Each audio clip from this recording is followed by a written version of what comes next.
E já estamos quase no final da semana, hoje é dia 24, sexta-feira. E nós vamos com Deus, enfrentando esses tempos de pandemia, acreditando que Deus está no controle da história e que a humanidade com Deus, ela pode muito. Não é só ciência, como alguns têm propalado, como se a ciência pudesse nos salvar. Ciência é um dom que vem de Deus. Deus é o Senhor de tudo. Deus deu-nos ciência, mas a ciência não é deusa. Deus é que é Deus, o Senhor da vida, o Senhor de todas as coisas. É nele que existimos e somos. Vamos pedir que fale ao nosso coração agora. Hoje a palavra de Deus está em João, capítulo 6, versículos de 1 a 15. Naquele tempo, Jesus foi para o outro lado do mar da Galileia, também chamado de Tiberíades. Uma grande multidão o seguia, porque via os sinais que ele operava a favor dos doentes. Jesus subiu ao monte e sentou-se aí com os seus discípulos. Estava próxima a Páscoa, a festa dos judeus. Levantando os olhos e vendo que uma grande multidão estava vindo ao seu encontro, Jesus disse a Filipe: "Onde vamos comprar pão para que eles possam comer?" Disse isso para pô-lo à prova, pois ele mesmo sabia muito bem o que ia fazer. Filipe respondeu: "Nem 200 moedas de prata bastariam para dar um pedaço de pão a cada um." Um dos discípulos, André, o irmão de Simão Pedro, disse: "Está aqui um menino com 5 pães de cevada e 2 peixes, mas o que é isso para tanta gente?" Jesus disse: "Fazei sentar as pessoas." Havia muita relva naquele lugar, e lá se sentaram aproximadamente 5.000 homens. Jesus tomou os pães, deu graças e distribuiu-os aos que estavam sentados, tanto quanto queriam, e fez o mesmo com os peixes. Quando todos ficaram satisfeitos, Jesus disse aos discípulos: "Recolhei os pedaços que sobraram para que nada se perca."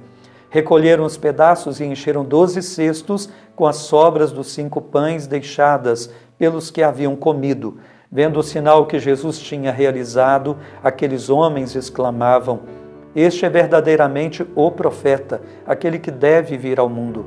Mas quando notou que estavam querendo levá-lo para proclamá-lo rei, Jesus retirou-se de novo sozinho para o monte. Palavra da salvação, glória a vós, Senhor. Meus irmãos, esse episódio do pão é relatado 6 vezes nos evangelhos. Era tão importante que todas as comunidades se lembravam constantemente desse episódio. Nós vimos esses dias a oposição que Jesus faz entre luz, que é Ele, e trevas, que é uma escolha pelo mal, pela vida sem Deus, pela vida com Deus, teoria.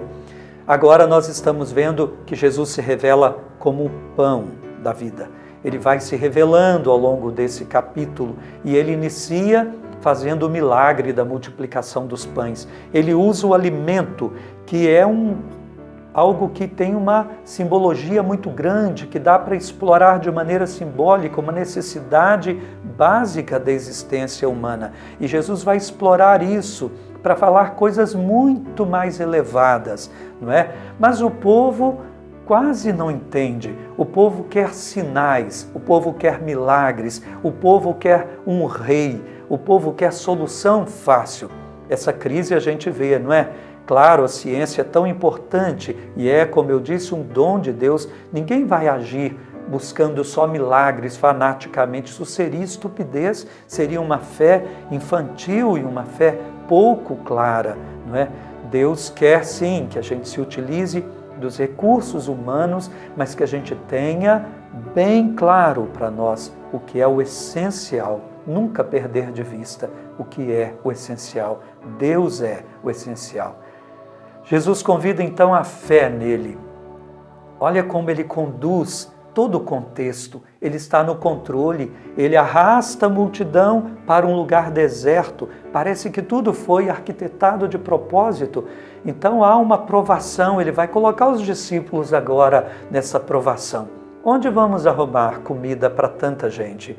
Porque vocês não pensam em deixá-los partir assim com fome, não é? Deus se importa com o ser humano de maneira integral, com as suas necessidades básicas, assim como com a sua salvação. Onde nós vamos arrumar? Mas Ele está no controle, Ele sabe muito bem o que deverá fazer. Então, Jesus vai fazer todas as coisas. Os discípulos reconhecem que eles não podem nada, Senhor, nem com 200 moedas de prata a gente conseguiria um pedaço de pão para cada um. Eles reconhecem o ser humano não consegue resolver os grandes problemas sozinhos. Aí Jesus então vai dando as ordens. Que bonito! Acontece a multiplicação dos pães e comem até a saciedade. Ele é o verdadeiro maná, assim como no deserto Deus alimentou o povo com maná, aquele alimento misterioso e que cessou quando se celebrou a primeira Páscoa na Terra Prometida. Após a Páscoa que já estava próxima, Jesus seria o pão da eternidade, o pão entregue na cruz para a nossa salvação. Que bonito isso, essa simbologia maravilhosa que vai do pão material ao pão que dá a vida eterna, que é o próprio Cristo. Abramo-nos a essa compreensão, importemo-nos também com a vida humana na terra. Não se pode ter uma fé alienada também das necessidades do ser humano. Rezemos ao Senhor. Senhor, nós vos agradecemos porque Jesus veio caminhar conosco, nos mostrando que o Senhor se importa com a nossa salvação, com as nossas necessidades mais básicas, que o Senhor olha a nossa dor, que o Senhor se importa com a humanidade como um todo.